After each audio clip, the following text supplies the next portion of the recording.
ഏത് സാഹചര്യത്തിൽ ജീവിക്കുന്നവരായാലും ദൈവത്തിന് ഇരുൾ അടഞ്ഞ വഴികളിൽ തിരുനാളമാകുവാൻ ഇന്നത്തെ ചിന്ത.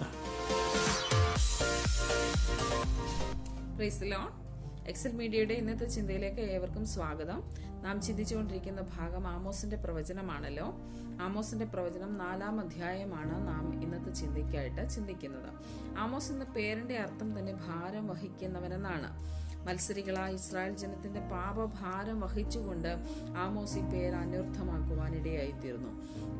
കാട്ടത്തിപ്പഴം പറക്കി തിന്ന് ജീവിക്കുന്ന ഒരു ആട്ടിടയനായ ആമോസിനെ കൊണ്ട് ദൈവം ശുശ്രൂഷയെ ഏൽപ്പിച്ച ഇസ്രായേൽ ജനത്തോട് പ്രവചിക്കുന്നതായിട്ട് നമുക്കിവിടെ കാണുവാനായിട്ട് കഴിയുന്നുണ്ട്. പ്രിയരെ, ആമേൻ, സ്തോത്രം. നമ്മുടെ ഒരു സാഹചര്യങ്ങളും ദൈവത്തിന് വിഷയമല്ല. നാം ഏത് സാഹചര്യത്തിൽ ജീവിക്കുന്നവരായാലും ദൈവത്തിന് നമ്മെ ഉപയോഗിക്കാൻ കഴിയുമെന്ന് ഈ പ്രവചന പുസ്തകത്തിലൂടെ നമുക്ക് മനസ്സിലാക്കുവാനായിട്ട് സാധിക്കുന്നുണ്ട്.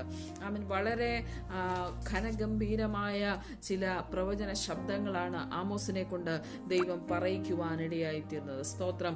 4-ാം അധ്യായത്തിൽ നാം വായിക്കുവാൻ കഴിയുന്നത്, സ്തോത്രം, ഈ മത്സരികളായ ഇസ്രായേൽ ജനത്തെ ദൈവം വിടുവിക്കുന്നതിനായിട്ട്, അവരെ മടക്കി കൊണ്ടുവരുന്നതിനായിട്ട് എന്തൊക്കെ കാര്യങ്ങൾ ദൈവത്തിന് പറയുവാനുണ്ടോ അത് വളരെ ഗൗരവത്തോടെ ആമോസിലൂടെ ദൈവം ജനത്തോട് അരുളി ചെയ്യുന്നതായിട്ട് നമുക്ക് കാണുവാനായിട്ട് കഴിയുന്നു. പ്രത്യേകാൽ ആരാധനയിൽ ദൈവജനം ചെയ്യേണ്ട കാര്യങ്ങളും ആരാധനയ്ക്ക് കൊടുക്കേണ്ട മഹാത്മ്യങ്ങളും മറന്നിട്ട് ഇസ്രായേൽ ജനം ദൈവത്തെ മറന്ന് ജീവിക്കുന്ന ഒരു അനുഭവത്തിലൂടെ കടന്നു പോകുമ്പോൾ എങ്ങനെയൊക്കെയാണ് അവരെ മടക്കി കൊണ്ടുവരേണ്ടതെന്ന് ദൈവാത്മാവ് ആമോസിലൂടെ പ്രവചനത്തിലൂടെ പറയുന്നത് നമുക്കവിടെ കാണുവാനായിട്ട് കഴിയുന്നുണ്ട്. സ്തോത്രം.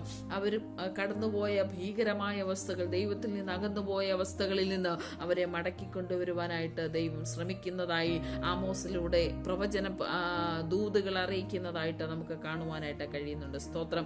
2-ാം വാക്യത്തിൽ ഇങ്ങനെയോ വായിക്കുന്നത്, ഞാൻ നിങ്ങളെ കൊളുത്തുകൊണ്ടും നിങ്ങളുടെ സന്തതിയെ ചൂണ്ടൽ കൊണ്ട് പിടിച്ചുകൊണ്ടു പോകുന്ന കാലം നിങ്ങൾക്ക് വരുമെന്ന് യഹോവയായ കർത്താവ് തന്റെ വിശുദ്ധിയെ ചൊല്ലി സത്യം ചെയ്തിരിക്കുന്നു. ആമേൻ. ദൈവത്തിന് ഏറ്റവും പ്രധാനപ്പെട്ട കാര്യമെന്ന് പറയുന്നത് ദൈവത്തിന്റെ വിശുദ്ധി തന്നെയാണ്. ആ വിശുദ്ധിയിൽ നിന്നും മാറി ജീവിക്കുവാനോ മാറി ചിന്തിക്കുവാനോ ദൈവം ആരെയും അനുവദിക്കുന്നില്ല. ദൈവം വിളിച്ചു വേർതിരിച്ച ദൈവജനം ഏത് സമയത്തും വിശുദ്ധിയോടെ ജീവിക്കണമെന്ന് തന്നെയാണ് ദൈവത്തിന്റെ ആഗ്രഹം. ആരാധനയിൽ വിശുദ്ധി ഉണ്ടാകണം, പ്രാർത്ഥനയിൽ വിശുദ്ധി ഉണ്ടാകണം, ഉപവാസത്തിൽ വിശുദ്ധി ഉണ്ടാകണം. ഇതെല്ലാം ദൈവം ആഗ്രഹിക്കുന്ന ഒരു കാര്യമാണ്. നമ്മെക്കുറിച്ചും ദൈവം അപ്രകാരം തന്നെ ആഗ്രഹിക്കുന്നു. നമ്മുടെ ആരാധനയിൽ വിശുദ്ധി വേണം. എങ്ങനെയെങ്കിലും ഒരു ആരാധന കഴിച്ച് എങ്ങനെയെങ്കിലും ഒരു ജീവിതം ജീവിച്ച് തീർക്കുന്ന ഒരു അനുഭവത്തിലേക്കല്ല ദൈവം നമ്മെക്കുറിച്ച് ആഗ്രഹിക്കുന്നത്. വിശുദ്ധരായിട്ട് തന്നെ ജീവിക്കുവാൻ നമ്മുടെ ആരാധനയിലും പ്രാർത്ഥനയിലും ഉപവാസത്തിലുമെല്ലാം ആ വിശുദ്ധി വെളിവായി വരണമെന്ന് ദൈവം നമ്മെക്കുറിച്ച് ആഗ്രഹിക്കുന്നുണ്ട്. പ്രിയരെ, 12-ാം വാക്യത്തിൽ ദൈവം ഇങ്ങനെയാണ് ആമോസിലൂടെ അരുളി ചെയ്യുന്നത്, അതുകൊണ്ട് ഇസ്രായേലേ, ഞാൻ ഇങ്ങനെ നിന്നോട് ചെയ്യും. ഇസ്രായേലേ, ഞാൻ നിന്നോട് ചെയ്യുവാൻ പോകുന്നത് കൊണ്ട് നിന്റെ ദൈവത്തെ എതിരേൽപ്പാൻ ഒരുങ്ങിക്കൊള്ളുക. വിശുദ്ധിയുടെ പൂർത്തീകരണത്തിലേക്ക് വരുവാൻ ദൈവം ആഗ്രഹിക്കുന്നത് എന്തുകൊണ്ടാണ്? ദൈവത്തിന്റെ വരവ് ഏറ്റവും അടുത്തിരിക്കുന്നു.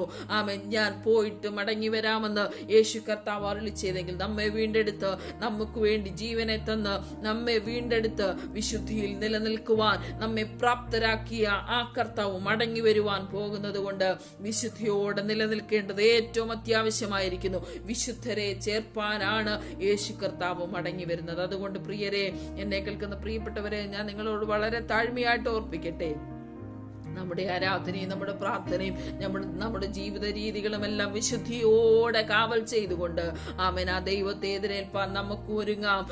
പർവ്വതങ്ങളെ നിർമ്മിക്കുകയും കാറ്റിനെ സൃഷ്ടിക്കുകയും മനുഷ്യനോട് അവന്റെ നിരൂപണം ഇന്നതെന്നറിയിക്കുകയും പ്രഭാതത്തെ അന്ധകാരമാക്കുകയും ഭൂമിയുടെ ഉന്നതികളിന്മേൽ നടകൊള്ളുകയും ചെയ്യുന്ന ഒരുത്തനുണ്ട്. സൈന്യങ്ങളുടെ ദൈവമായ യഹോവ എന്നാകുന്നു അവന്റെ നാമം.